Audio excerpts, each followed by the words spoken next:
You know what I did last week? I did something that I've been thinking about doing for like 30 years, 20, 30 years, and fear held me back. Not thinking that I deserved it, not thinking that I was worthy, just not thinking that it was me. That all held me back. And last week, something just changed, and I decided I'm going to do it. Here's the story.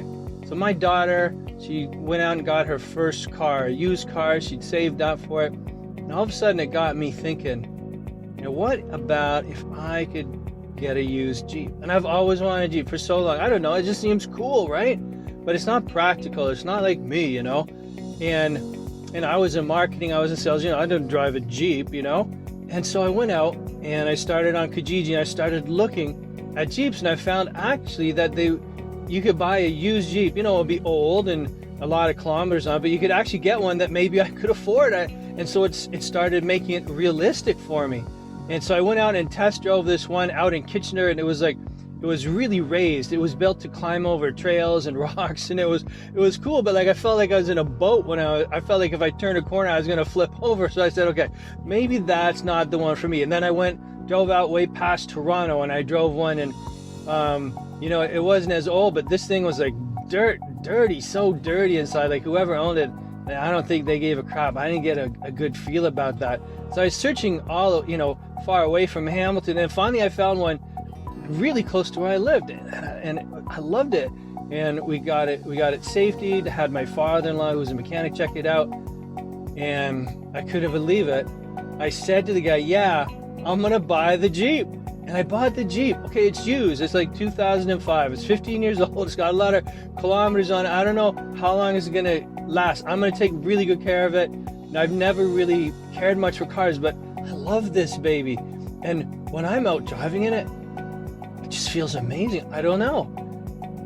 And I want to ask you, what things have you wanted to do, or do you want to do, that you haven't done? You've let fear stop you.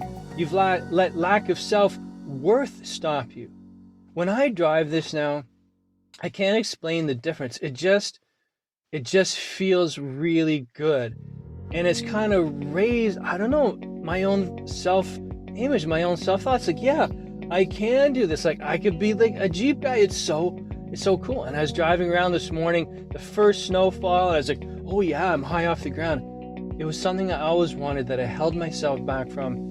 And I just did it. I just did it. And it was so freeing. It was so freeing. And so I sold my Mazda 3. Beautiful car. Love my Mazda 3. I mean, handles wonderfully, been so reliable. But it was just time to do it. And it's made such a difference in my feeling now. It's crazy. And it's not a big thing, okay? Money-wise, it didn't cost me that much because I bought an old used Jeep. I sold my Mazda 3, so I only had to pay a little bit extra. But overall, it's been amazing. So I want to ask you, what things in your life are you holding back right now? Life isn't guaranteed. Nothing's guaranteed. One of the thoughts that entered my mind was, I could be dead tomorrow, man. I don't know. I could be dead and having wished I'd own a Jeep and just never done it because I was afraid or didn't think I was worthy of it. What's holding you back? What little thing maybe could make a huge difference in your life right now? Guys, there's nothing guaranteed. Don't let fear stop you. If there's something you really want, you owe it to yourself to go and try it, right? Live, baby, live. Feel fully alive again. Peace. So here she is, man. Here's my Jeep.